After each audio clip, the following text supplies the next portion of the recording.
Hey guys, Crypto Force here again, bringing you another daily dose of crypto.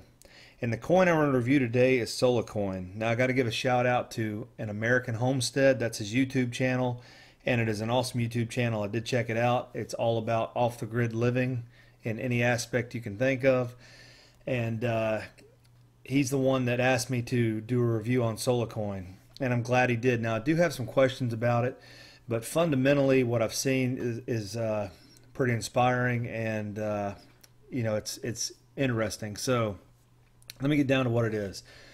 So as you see here on the front page of SOLA coin, it talks about them having 700,000 plus users. Now, right off the bat, I'm like, wow, that's pretty good. Now this is their home website here, and here's their white paper. So as we come down, it starts explaining, how SOLA coin works. But first, I want to do the history here. So the history of SOLA coin, it actually started in 2013 is when they came up with the idea. Though it was not named SOLA coin, it was named Plague. Now, I don't know why you would name something Plague, but in 2015, they were forced to change their name to Plague. And this is out of Lithuania, I believe. And from there, they rebranded last year around March, and they started transforming from Plague to SOLA. And as that went on, in November of last year, late November, they started their token sale for SOLA. Now, it lasted from late November to early December, and you can see the timeline of stuff they have going on now. They're in Q1, so here's the timeline. I wanted to talk real quick about the ICO. If you look at ICO marks and also ICO bench, both of which are, they're pretty decent at rating ICOs.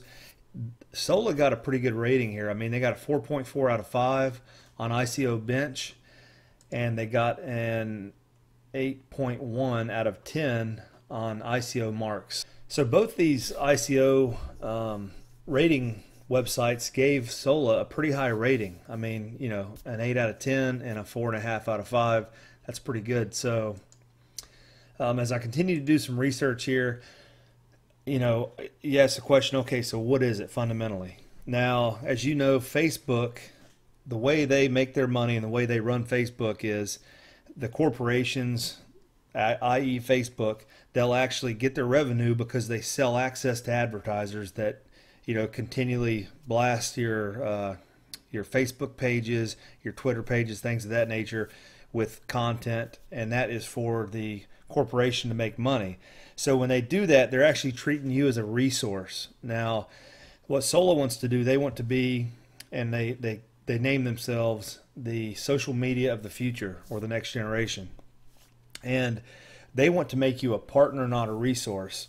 So if you're all familiar with Steemit, when you go on Steemit, you can post things, and depending on how good the content is, you can get upvoted and get some steam power and make some profit that way. Now, what SOLA does, it splits everything fairly. Depending on how good the content is you produce, it gets upvoted, it gets certain advertisements put on it, which Steemit, I haven't actually seen any advertisements on Steemit, but SOLA has advertisements, and they'll be in line with what the content is or what the viewership is. So it's just not some random ads that don't make sense. And from that point, the money is actually split, or the profit, between the platform and the content creator. So it drives a lot of participation to bring good content to the platform.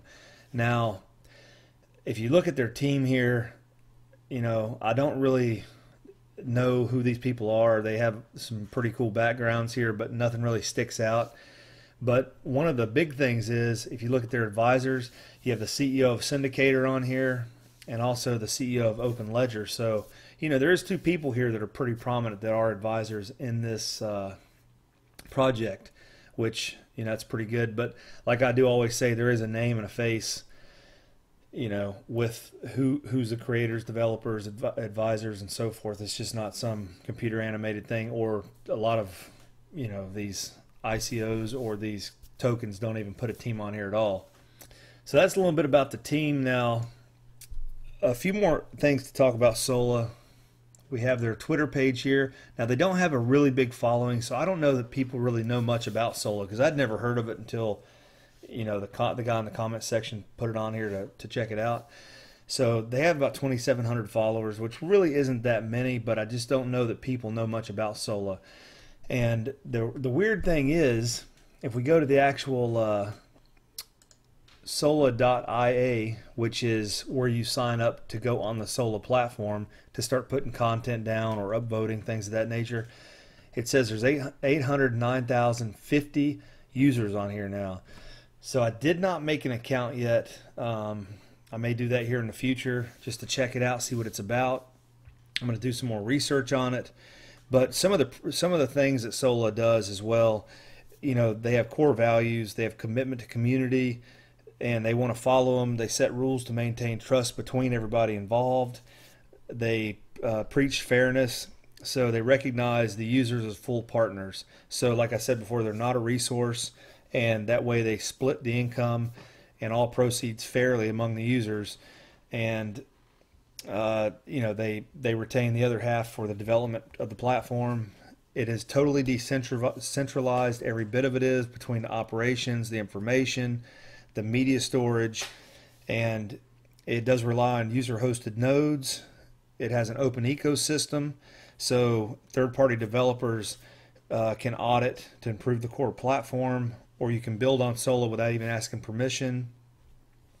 And one of the cool things is it's a collective government, so information is going to spread based on decisions alone, and you know, so the users ultimately have the power on SOLA, and that is pretty cool that the users have all the power. So it's not like Facebook where they're going to go in and edit out or let you only see the news that needs to be seen, and you know, they censor everything you do.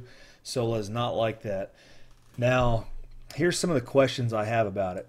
I pull up their price here on WorldCoin Index, and it ICO'd at 10 cents, you know, a piece and a token. So here it's a third of a cent. So I don't really understand what happened here, and it looks like that happened on February 11th. The volume is 0 to none, so that's another question I have. And as far as where to buy it at, you know, it's on this TideX exchange. It has 0 volume. And I would think for a project of this magnitude that has that good of ICO review ratings, you know, 4.5 and a 8 out of 10, it would, well, 4.5 out of 5 and 8 out of 10, that you would see more excitement about it or more involvement in it, especially if it has 809,000 users. So, you know, that's just the big question I have, because it says it has 809,000 users, and there's even a section here on the main page for the website. It talks about, well, they have 809,072 now. They have over 10 million comments, 2 million cards, and here you see their decisions going up live. So if it's this active, why is the price not moving and it's not really being traded? I mean, that's kind of the question I have. So that's essentially what SOLA is. And you know, it looks like it definitely has some really cool ideas behind it, and it looks like it's a really neat platform. Although I have not logged on, just from what I've read about it, I like the idea behind it. You know, so it looks like a really legitimate project, but at the same time, there's some questions that I have. I don't really understand why there's not a lot of active users. You know, on the Twitter page, there's no volume on the trading itself, and for a third of a cent, I mean, I would definitely, me personally, this is not financial advice, but I mean, I would definitely throw a couple $100 at it, because another thing that I saw here is there's only 50 million available for sale SOLA tokens, and the total supply is only 150 million. That is so low. I mean, this is almost, that's only double what Bitcoin has, and it's a little more than half of what Litecoin has as far as available tokens for sale. So, you know, you would think this thing would be trading at quite a bit higher price. So if you guys have any answers on why this thing doesn't have any traction on the exchanges, please throw a comment section below, or guide me to a video, a link to something, and let me check it out, because I've tried to do some research on this, and I'm kind of finding a dead end here. So just want to try to understand more of what's going on with this token, because like I said, for this price, I would personally be willing to, you know, throw away a couple $100 just to hold some of the tokens. So anyways, guys, hope this helped educate you on what SOLA coin is. And thanks again for asking me to check this coin out, an American homestead on YouTube. And if you guys like this video, please share, subscribe, like, and as always guys, good luck trading, and Crypto Force signing out.